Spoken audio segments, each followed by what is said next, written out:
নমস্কাৰ এই মুহূৰ্তত অসমৰ প্ৰত্যেকগৰাকী জনসাধাৰণলৈ দিবলৈ লৈছো ডাঙৰ খবৰ যিসকল মানুহে এতিয়ালৈকে নিজৰ নামখন অৰুণোদয় আঁচনিত অন্তৰ্ভুক্ত কৰিব পৰা নাই সেই সকল মানুহৰ কাৰণে আহি গ'ল সোণালী সুযোগ কিয়নো অসম চৰকাৰৰ ঘোষণা অনুযায়ী আকৌ নতুনকৈ অসমত আৰম্ভ হ'ব অৰুণোদয় আঁচনিৰ আবেদন তো আপোনালোকে যদি নতুনকৈ অৰুণোদয় আঁচনিত আবেদন কৰিব বিচাৰে তেন্তে অনুগ্ৰহ কৰি ভিডিঅ'টো স্কিপ নকৰি প্ৰথমৰ পৰা শেষলৈ চাব আৰু মোৰ চেনেলত নতুন হ'লে প্লিজ চেনেলটো ছাবস্ক্ৰাইব কৰি মোৰ লগত থাকিব তো বলক ভিডিঅ'টো আৰম্ভ কৰি এতিয়া আমি বিস্তাৰিত জানি লওঁ যে 2024 চনত কোনবোৰ মানুহে নতুনকৈ অৰুণোদয় আঁচনিত আবেদন কৰিব পাৰিব লগতে অসম চৰকাৰৰ ফালৰ পৰা কি আপডেট প্ৰদান কৰা হৈছে অনুগ্ৰহ কৰি ভিডিঅ'টো স্কিপ নকৰি প্ৰথমৰ পৰা শেষলৈ চাই থাকিব আৰু ভিডিঅ'টো ভাল লাগিলে শ্বেয়াৰ কৰি দিব তো আপোনালোকে মোবাইল স্ক্ৰীনত চাব পাৰিছে অসম চৰকাৰৰ ফালৰ পৰা এনেকুৱা এখন আপডেট প্ৰদান কৰা হৈছে ইয়াতে কোৱা হৈছে Orunodoi 2.0 expands its reach to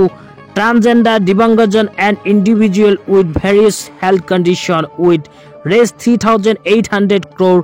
allocation তো অসম চৰকাৰে 3,800 কোটি টকা আবণ্টন দিছে নতুনকৈ অৰুণোদয় আঁচনিত হিতাধিকাৰীসকলক অন্তৰ্ভুক্তিৰ কাৰণে তাৰ পিছত আপোনালোকে মোবাইল স্ক্ৰীনত চাব পাৰিছে এনেকুৱা এখন নটিফিকেশ্যন জাৰি কৰিছে ইয়াতে লিখা আছে ৰাজ্যত অৰুণোদয়ৰ নতুন পৰিধি অৰুণোদয় 2.0 মুঠ আবণ্টন 3,800 কোটি টকা অসম চৰকাৰে কিন্তু আকৌ নতুনকৈ অৰুণোদয় আঁচনিৰ আবেদন আৰম্ভ কৰিব ইয়াৰ বাবে 3,800 কোটি টকা ধাৰ্য কৰিছে তো কোনবোৰ মানুহে আবেদন কৰিব পাৰিব এতিয়া আপোনালোকক পোনপটীয়াকৈ জনাই আছো তো ইয়াতে লিখা আছে আঁচনিৰ লাভালাভ মহিলাৰ উপৰিও তৃতীয় লিংগ আৰু দিব্যাংগজন ব্যক্তিৰ বাবে সম্প্ৰসাৰণ তো এতিয়াৰ পৰা মহিলাৰ উপৰিও তৃতীয় লিংগৰ ব্যক্তি আৰু দিব্যাংগজন ব্যক্তিৰ বাবেও কিন্তু আবেদন কৰাৰ সুযোগ প্ৰদান কৰিব অসম চৰকাৰে তাৰ পিছত কোৱা হৈছে ইয়াত বাউনা অৱস্থা বা চেৰিবেল পালচি থেলেচেমিয়া হেমোফিলিয়া কুষ্ঠৰোগ বা অটিজিম এক্সপেক্টাম বিকাৰৰ দৰে স্থিতিত ভুগি থকা ব্যক্তি থকা পৰিয়ালসমূহ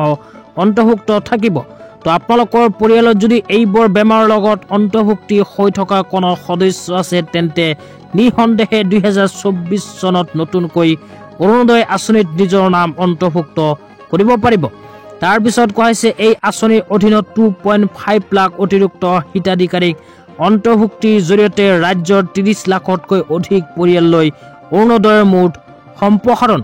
অসম চৰকাৰে কিন্তু 2,50,000 নতুন হিতাধিকাৰীক অৰুণোদয় আঁচনিত অন্তৰ্ভুক্ত কৰিব 2,50,000 নতুন আবেদন আৰম্ভ কৰিব অসম চৰকাৰে তাৰ পিছত কোৱা হৈছে চৰকাৰে ৰাষ্ট্ৰীয় খাদ্য সুৰক্ষা আইনৰ অধীনত অৰুণোদয় পৰিয়ালৰ সংক্ষিপ্ততা প্ৰদানৰ প্ৰচেষ্টা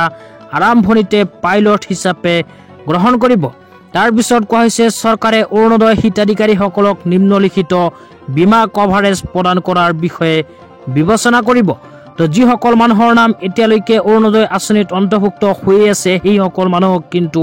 অসম চৰকাৰে আকৌ নতুনকৈ দুখন আঁচনিত অন্তৰ্ভুক্ত কৰিব এয়া হ'ল প্ৰধানমন্ত্ৰী জীৱন জ্যোতি বীমা যোজনা আৰু প্ৰধানমন্ত্ৰী সুৰক্ষা বীমা যোজনা তো যিসকল মানুহে এতিয়ালৈকে নিজৰ নামখন অৰুণোদয় আঁচনিত অন্তৰ্ভুক্ত কৰিব পৰা নাই আৰু 2024 চনত নতুনকৈ আবেদন কৰিব বিচাৰি আছে সেই সকল মানুহে ভিডিঅ'টো চাই আছে যদি নিশ্চয় এইটো ভিডিঅ'ৰ কমেন্ট বক্সত কমেন্ট কৰি